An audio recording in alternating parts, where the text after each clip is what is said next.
Remue ménage. Remue ménage.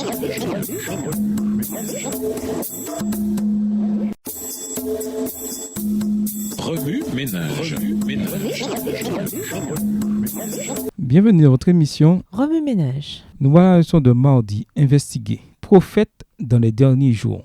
Lisons Apocalypse 19, verset 10, Apocalypse 22, verset 9, Joël 2, les versets 28 à 31, Matthieu 24, verset 24 et 1 Corinthiens 1, verset 5 à 7. Apocalypse 19, le verset 20. Et la bête fut prise, et avec elle le faux prophète, qui avait fait devant elle les prodiges par lesquels il avait séduit ceux qui avaient pris la marque de la bête et adoré son image. Ils furent tous les deux jetés vivants dans les temps ardents de feu et de soufre. Apocalypse 22, verset 9. Mais il me dit, garde-toi de le faire. Je suis ton compagnon de service et celui de tes frères, les prophètes, et de ceux qui gardent les paroles de ce livre, adore Dieu.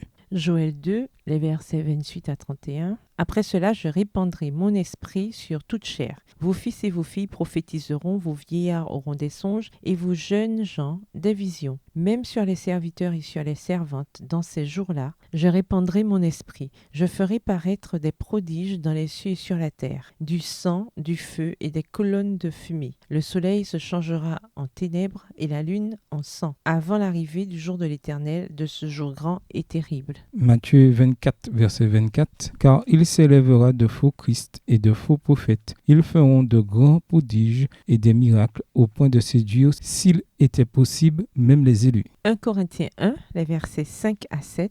Car en lui, vous avez été comblés de toutes les richesses qui concernent la parole et la connaissance, le témoignage de Christ ayant été solidement établi parmi vous, de sorte qu'il ne vous manque aucun don dans l'attente où vous êtes de la manifestation de notre Seigneur Jésus-Christ. Prophète dans l'Église primitive. Lisons Acte 13, verset 1, Acte 15, verset 32 et Acte 21, les versets 8 et 9.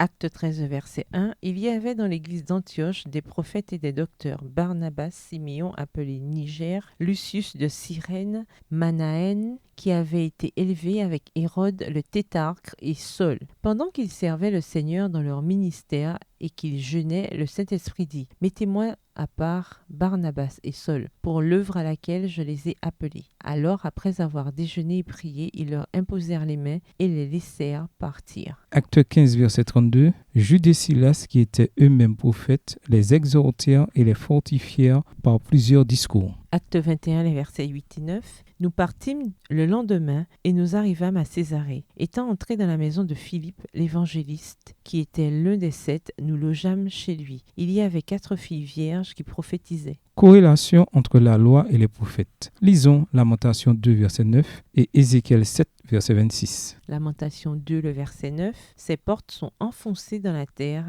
Il en a détruit, rompu les barres. Son roi et ses chefs sont parmi les nations. Il n'y a plus de loi. Même les prophètes ne reçoivent aucune vision de l'Éternel. Ézéchiel 7, verset 26. Il arrive malheur sur malheur. Un bruit succède à un bruit. Il demande des visions aux prophètes. Les sacrificateurs ne connaissent plus la loi. Les anciens n'ont plus de conseil. Façon de tester les prophètes. Lisons Deutéronome 18, les versets 21 et 22. Ésaïe 8, le verset 20. Jérémie 28, le verset 9. Et 1 Jean 4, les versets 1 et 2. Deutéronome 18, versets 21 et 22. Peut-être diras-tu dans ton cœur, comment connaîtrons-nous la parole que l'Éternel n'aura point dite? Quand ce que dira le prophète n'aura pas lieu et n'arrivera pas, ce sera une parole que l'Éternel n'aura point dite. C'est par audace que le prophète l'aura dite, n'aie pas peur de lui. Ésaïe 8, le verset 20, à la loi et au témoignage. Si l'on ne parle pas ainsi, il n'y aura point d'aurore pour le peuple. Jérémie 28, verset 9. Mais si un prophète prophétise la paix, c'est par l'accomplissement de ce qu'il prophétise qu'il sera reconnu comme véritablement envoyé par l'Éternel. 1 Jean 4, les versets 1 et 2. Bien-aimés, n'ajoutez pas foi à tout esprit, mais éprouvez les esprits pour savoir s'ils sont de Dieu, car plusieurs faux prophètes sont venus dans le monde. Reconnaissez à ceci l'Esprit de Dieu. Tout esprit qui confesse Jésus-Christ venu